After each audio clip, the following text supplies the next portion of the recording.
Have you ever had the uneasy feeling that something in your life was being decided for you, but you couldn't quite prove it? Like your voice was still there, but quieter.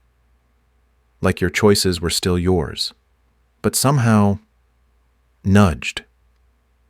Maybe you've said yes when your soul screamed no. Maybe you've stayed silent when you should have spoken, apologized when you weren't wrong, or trusted someone who later showed a face you didn't recognize. If any of that sounds familiar, and it does for most of us, then you've already tasted something most people never even name: psychological manipulation.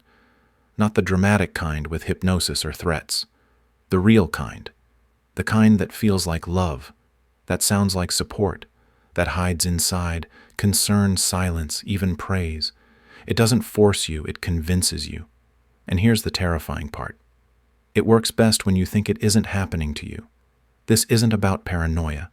It's about power. Quiet, emotional, invisible power. Because those who understand your wounds better than you do don't need to control you with force. They guide you like a whisper in your mind, and you follow thinking it was your idea. But today that ends. Because the moment you see the strings is the moment you can cut them. And once you see, you never unsee. There's a moment, a quiet, almost imperceptible shift when you realize you're no longer fully steering your life. No alarms go off, no villain enters the room, but something feels off. You're polite when you want to scream. You nod when you disagree. You agree to things that drain you, then blame yourself for not setting boundaries. And the strangest part? You can't quite explain why. It's as if your inner compass has been subtly reprogrammed without your permission and without your awareness. That moment of discomfort is not weakness. It's not paranoia. It's the first crack of awakening. This is how manipulation begins, not with force, but with familiarity. It doesn't announce itself. It seeps in quiet and composed, wearing a smile. The manipulator doesn't need to overpower you. All they need is for you to question yourself, to hesitate, to wonder whether your discomfort is overreacting. And once you begin to doubt your instincts, they've already won the first round. The scariest thing about manipulation is how normal it feels, how polite, even supportive it appears. You don't see a puppet master. You feel the subtle tug of your emotions, and you tell yourself it's your choice. But here's the truth. If you've ever felt that strange emotional fog, that moment where you shrink, accommodate, self-edit, then you've already been touched by invisible influence. And if you're telling yourself, I'm too smart to fall for that pause, that very thought is what the skilled manipulator counts on. They don't need to change your mind. They only need you to not notice that it's already being changed. Real freedom begins at the exact moment you say, something doesn't feel right, and I will not ignore it. That single act of self-trust can unravel years of quiet control. Awareness is not just the first step, it's the sharpest weapon. Because the moment you name what's happening is the moment you stop being a pawn. And when you see how often you've been guided without knowing, you stop living on autopilot and start playing the game with your eyes wide open. Manipulation rarely looks like manipulation. It doesn't wear a dark cloak or speak in threats. It doesn't need to. The most powerful form of control is invisible. It masquerades as kindness, love, or logic. And that's exactly why it works. Manipulators don't come at you with force. They study you. They observe your rhythms, your emotional patterns, your unspoken needs. Then they move quietly, almost tenderly, turning your own instincts into tools they can use. They don't demand your obedience, they earn it through calculated gestures that feel like support, praise, or compassion. Most people assume manipulation comes with red flags. But the most dangerous manipulators don't raise any. They make you feel seen, heard, validated. At first, they feel like a gift, someone who finally understands you. But underneath that warmth is calculation. They're not giving for the sake of generosity, they're investing. They're building what psychologists call an emotional debt. And one day, often when you're tired, unsure, or vulnerable, they'll collect. They won't ask outright. They won't need to. You'll offer. There are three primary levers a manipulator pulls: validation, guilt, and fear. First is validation. They flatter you just enough to make you lean in, to trust them, to let your guard down. Second is guilt. They position themselves as the victim, overwhelmed, unappreciated, loyal. They never accuse you directly. They simply sigh or look hurt or ask, "After everything I've done." And you feel selfish for wanting space. Finally, there's fear. But it's not shouted. It's suggested. If you leave, you'll regret it. If you walk away, you'll never find better. These aren't threats. They're scenarios designed to keep you paralyzed by doubt. Machiavelli understood this centuries ago. He wrote not about brute force, but about the management of perception. He saw clearly that people are moved more by fear than by love, more by image than by truth.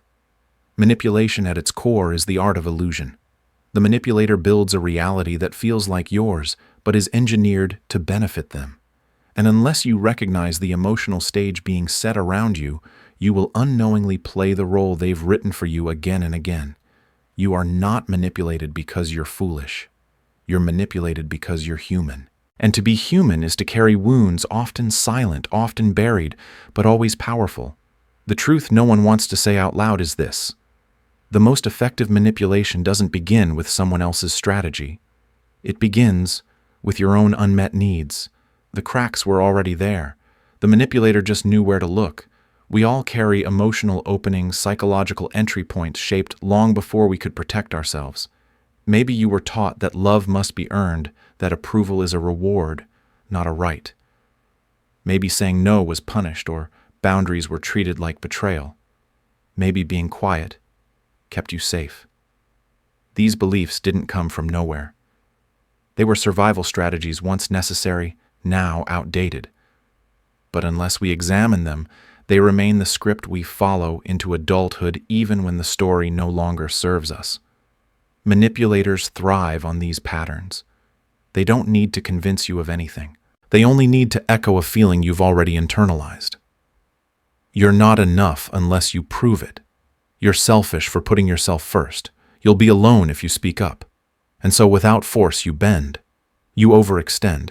You explain yourself more than necessary. You stay in relationships that hurt because the alternative, being alone, being disliked, being misunderstood, feels even worse. And here's the painful truth: most manipulation feels like love, because it mimics the emotional dance we knew growing up. It mirrors what's familiar, even if what's familiar is unhealthy. That's why it's so hard to escape. It doesn't feel like control. It feels like home. Machiavelli understood this psychological terrain centuries ago. He saw that human beings are driven not by reason, but by a deep hunger for belonging, safety, and recognition.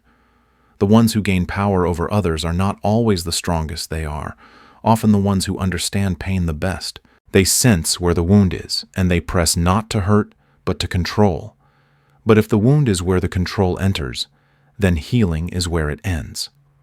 Until you face the part of you that's afraid to disappoint, afraid to be rejected, afraid to be alone, you'll keep mistaking compliance for compassion and surrendering your truth for temporary peace. True immunity starts where your honesty begins with yourself. One of the most dangerous illusions we carry is the belief that kindness will shield us from harm, that if we are gentle enough, generous enough, patient enough, people will treat us well in return. But the world doesn't always work that way. Manipulators in particular don't respond to kindness with gratitude. They respond with opportunity. The more agreeable you are, the more you let things slide, the more you smile through discomfort, the more they learn exactly how to control you. Not through fear, through your own goodness. This is the brutal paradox, the very traits we're taught to admire. Empathy, selflessness, compassion can become weapons in someone else's hands when not guarded by clarity. When your kindness has no boundaries, it stops being a virtue and starts becoming a liability.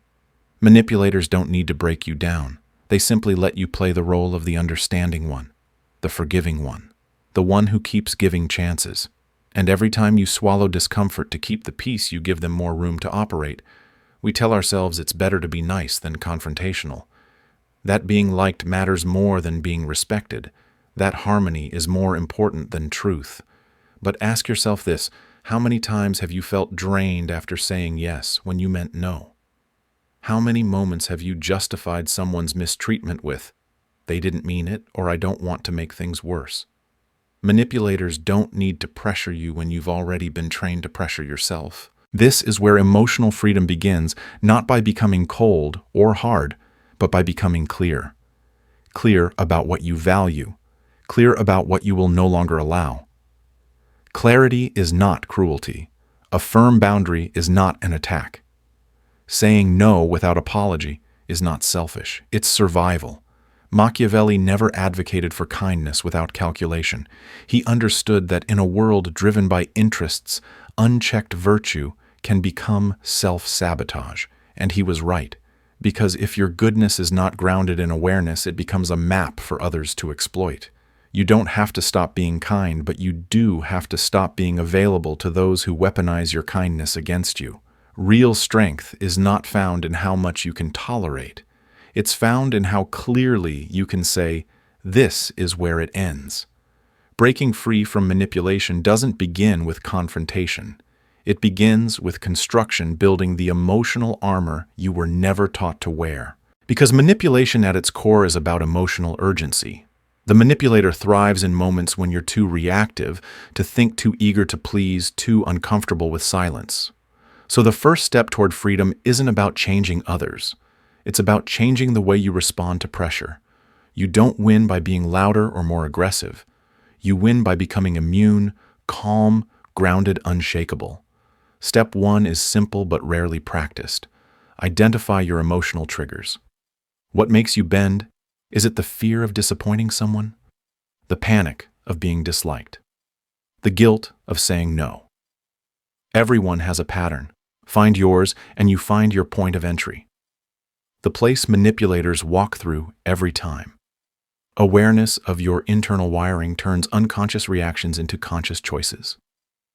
Step 2. Strategic detachment. This doesn't mean being cold or disconnected. It means learning how to pause before reacting, to listen without internalizing, to observe a manipulative comment and not rush to defend or explain. Manipulators don't want you to think, they want you to feel fast and unfiltered. So slow down. Let their silence sit. Let their flattery pass. Don't confuse kindness with truth or guilt with responsibility. Detachment gives you time to see the game being played before you move. Step 3. Become unpredictable. Manipulators feed on patterns. If you always comfort them when they cry, they'll cry. If you always soften when they flatter, they'll praise. If you always yield under pressure, they'll apply it. Break the script. Say no when they expect yes. Stay silent when they expect an outburst. Detach when they expect pursuit. Unpredictability forces the mask to drop, and that's when you finally see who they are. Step 4. Build a stable identity. The more solid your sense of self, the less validation you need from others. You stop living for external approval and start acting from internal principle. When you don't need to be liked, manipulation loses its grip. And finally, step 5, use silence as a weapon. Most people expose themselves by over-explaining. Manipulators rely on your need to smooth things over. But silence disrupts their rhythm. It shifts the power dynamic. It makes them uncomfortable, and that's exactly the point. You don't need to fight. You only need to stop dancing to the music they play. Because the moment you stop performing, their entire script collapses. The most devastating manipulation doesn't happen in war rooms or boardrooms. It happens in bedrooms, kitchens, and childhood living rooms. When the manipulator is close, your partner, your parent, your sibling, your friend, the game becomes far more subtle, far more confusing, and far more dangerous. Why? Because love is the disguise. Affection becomes the delivery system. It no longer sounds like control. It sounds like, I'm only doing this because I care. And because you care too, you don't see the trap until it's closed.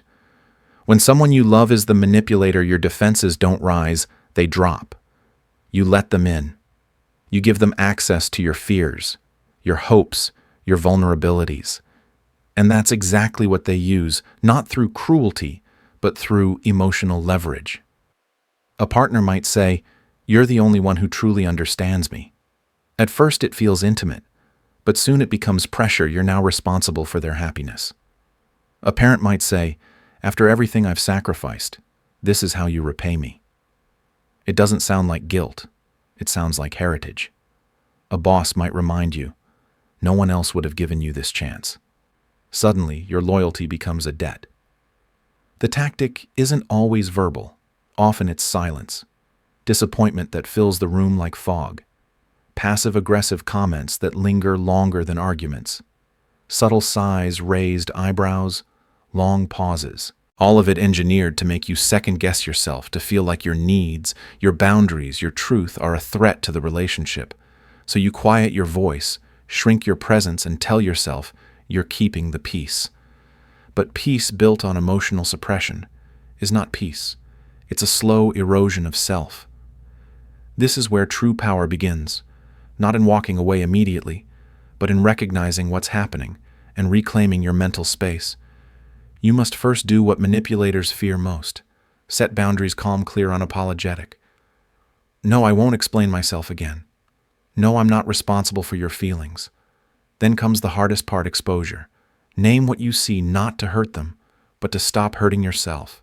And finally, hold the line. Because when you stop playing along, the manipulator will push back. Guilt trips, outbursts, desperation. They'll try everything to pull you back into the emotional script. But if you hold steady, something remarkable happens. Their control breaks. Their power fades.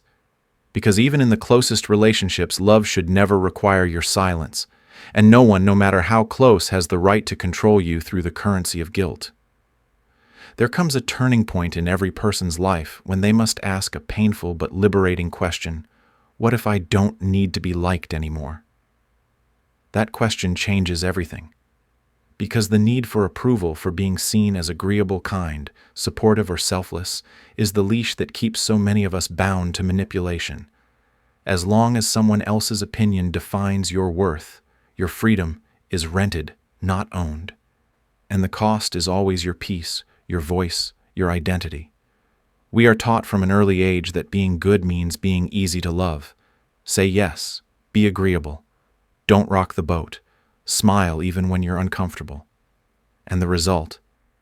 A generation of people who confuse being nice with being safe. But here's the hard truth.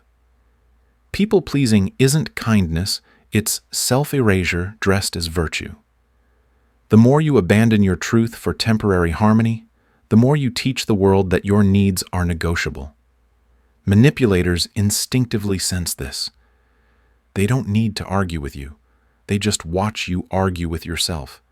They know you'll stay because you don't want to upset them.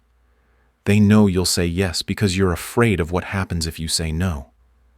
They know your approval addiction better than you do, and they feed it sometimes with praise, sometimes with guilt, always with precision. But something powerful happens when you detach your identity from how others feel about you. You stop performing. You stop over-explaining. You stop negotiating with your worth. You learn to say no without a trembling voice. You accept that not everyone will like you, and that's not a problem, it's a filter. You understand that loneliness is not the enemy, losing yourself to avoid it is. This is psychological rebirth. When your self-respect becomes non-negotiable. When your boundaries become quiet acts of revolution. When your presence is no longer dependent on being needed, wanted, or accepted. It's not about becoming ruthless. It's about becoming whole. Because the day you stop needing validation is the day you become untouchable. And once you reach that place, you don't have to fight for your freedom.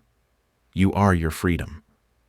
Awareness is the spark, but transformation is the fire you must feed daily. Knowing how manipulation works isn't enough. Seeing the patterns is just the beginning. The real battle happens after the insight, when you must decide whether to live differently, act with integrity, and protect your mind even when it's easier to fall back into old roles. This is the war within a quiet, ongoing fight between your conditioned self and your conscious self. And the one you feed the most will win. You don't rise above manipulation through a single powerful realization. You rise through daily discipline, a commitment to inner sovereignty. That begins with observation. Pay attention not to what people say, but to what they do when they think no one is watching. Do they honor your no? Do they respect your silence? Do they value you when you stop performing? If not, You're not in a relationship, you're in a role. Then comes emotional regulation. Manipulators rely on instability. They want you reactive, off balance, driven by guilt or fear. But when you stay grounded, when you can hear an insult without losing your voice or sit through silence without rushing to fill it, you flip the dynamic. You stop being the one controlled by emotion and start becoming the one who commands it. Next is strategic ambiguity, not inauthenticity, but discretion. You don't owe everyone full access to your emotions, your plans, or your truth. As Machiavelli wrote, "It is not necessary to be virtuous only to appear so." In today's world, that means understanding how perception shapes influence. Share wisely, speak selectively, guard your depth. Power isn't always in what you reveal, it's often in what you withhold. But perhaps the most crucial step is taking full responsibility for your inner world. No manipulator can control you if you control yourself. That means confronting the parts of you that still crave validation, still fear abandonment, still choose peace over authenticity. It means no longer blaming others for patterns you now recognize. Because in the end, the greatest manipulator is not always external. It's the inner voice that tells you to stay quiet, to be small, to avoid rocking the boat. That voice was built over years of conditioning, but it's not your truth. Your truth is stronger, clearer, braver. And the moment you stop calling fear loyalty or guilt love is the moment you reclaim yourself. From here forward, it's not about surviving manipulation. It's about becoming someone who cannot be manipulated. Not because you're cold, but because you're clear. Not because you're cruel, but because you're conscious. That's not just growth. That's power. In a world overflowing with noise, persuasion, and pressure, one truth stands out. Your greatest defense is self-awareness. Manipulation isn't always loud or cruel. It's quiet, kind, and familiar. It wears the face of love, tradition, loyalty, and even your own desire to do the right thing. But here's the deeper truth. If you don't know what drives you, your fears, your needs, your blind spots, someone else will find them and use them to steer your life. The lesson is simple, but not easy. You must take full ownership of your inner world. That means learning to say no without guilt, setting boundaries without apology, and walking away from dynamics that trade your peace for someone else's comfort. True strength isn't in being agreeable, it's in being clear. You're not here to be everyone's answer. You're here to be yourself fully and unapologetically. So ask yourself, where are you still shrinking to be accepted?